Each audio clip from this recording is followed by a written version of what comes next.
Hi everyone, welcome to the second part of your Performing Lyrics lecture. In the second half, we're going to focus on developing your voice, understanding your identity in relation to the poem or song that you've chosen, and how to make some strategic decisions, as well as the fundamentals of this assignment. Also think about poetic voice. A narrative tells a story in a third person. This is how lyrical work started in the beginning, right? It was this idea that poets would write about history or write about myths in lyrical verse because it was easy to remember with the rhythm. And this also translates to children's poems often. Dr. Seuss is all poetry, it's all rhyming, and it is a narrative form. It's telling a story in a third person. I can think of country music songs that do the same thing.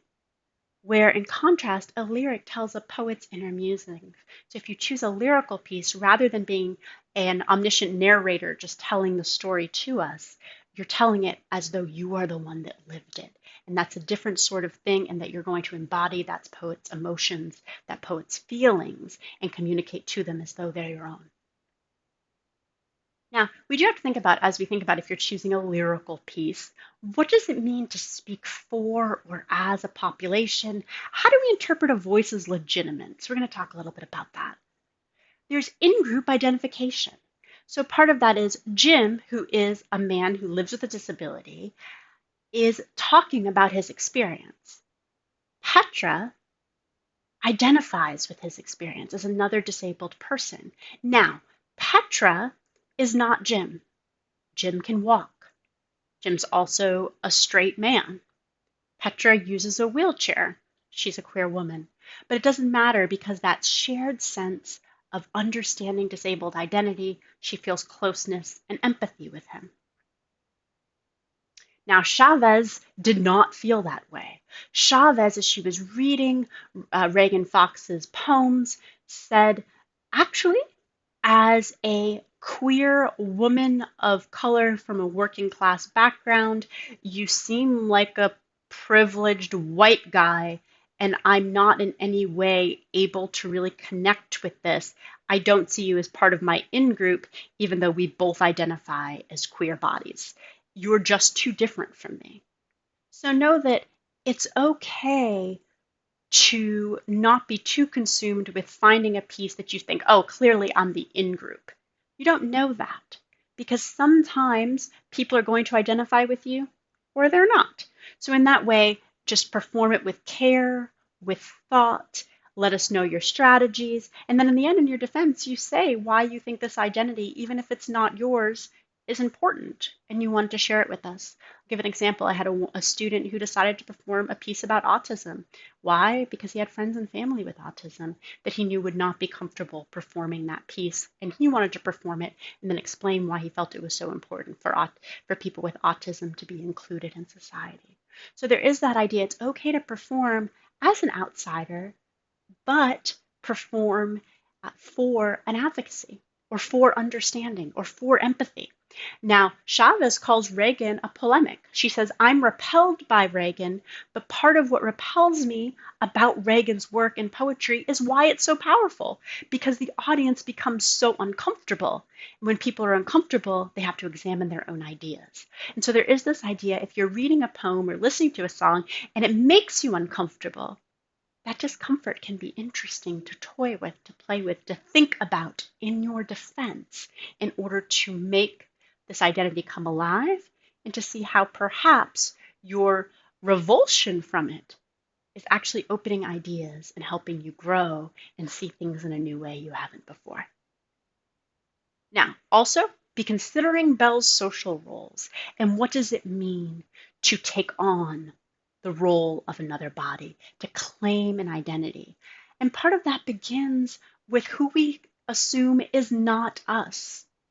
That person isn't someone we identify with, or that person is someone we feel connection to. And realize that sometimes we're just performing a voice, and this is the day-to-day life of this is how it is. We have an intimate understanding. There can be an idealization. We romanticize what it might be like to live in that body. Sometimes we're managing stigma or a spoiled identity, as Irving Goffman would talk about it. And that's a body that overall is marginalized in society, that is not treated well. And that can happen because of gender, because of sexuality, because of nationality, because of race, because of size. There are bodies we value and bodies we don't. And what does it mean to hear the stories from those bodies, and how does that shift cultural understandings, create empathy and connection? And also, there's always that passing. We might consider us to be within a group or without, but we can be misinterpreted. We can be miscategorized. People can see us as belonging to a different group than we identify with. I remember I have a student who was from Canada, and he was very surprised that he himself very much did not identify with US culture, but found that people would constantly miscategorize and just see Canada as part of the United States, and how that was very odd for him, and how it was very easy to pass as a United States citizen, but he didn't really want to. There's, of course, also stories of how people pass because it can give more power, how people of color historically would try to pass for white when we had a segregated society because it gave them more options, gave them more things they could do. Same with people. People would sometimes conceal sexuality in order to be able to gain jobs and gain connections they might not have been able to because queer bodies were so marginalized. So there is this idea of you can play with that passing of what does it mean? Can I pass as this body even though it's not mine? And what does that mean in the performance? And how is that going to play into my defense? So remember, just an overview, it has to be a poem or a song. Does not need to rhyme, but it can. You can't sing. This isn't a cover. This is a spoken word interpretation. It has to be at least 4 minutes. That includes the intro and defense. So remember, as soon as your recording starts, that's when I start counting the 4 minutes. As soon as it ends is when I consider it an ending. So know that as long as from the time your rolling begins to the end is 4 minutes, you're all set. If you have any questions, as always, you can feel free to reach out. We'll also talk it through on discussion boards and in our response groups. Okay, here's the rubric for your poetry script. It's very similar to your prose script. Going through, you can look up, it's right on Canvas. So make sure that as you go through, all of those rules are the same as they've always been. If there are characters, they should be defined. Regardless, you need to make sure your emotional intent and your movement is clear in the script, as well as your introduction and your defense with your outside sources carefully analyzed in your in the worksheet that is provided. Also, I'm going to have the same rules when I'm looking at your lyrical performance. Be thinking about how to make sure you're engaging with the camera effectively, you're using voice variation well to interpret the piece. And of course, your movements might be more subtle. It might be just gestures and facial expressions. If you're going to have a wider panoramic view with lots of movement, then of course you're going to block more.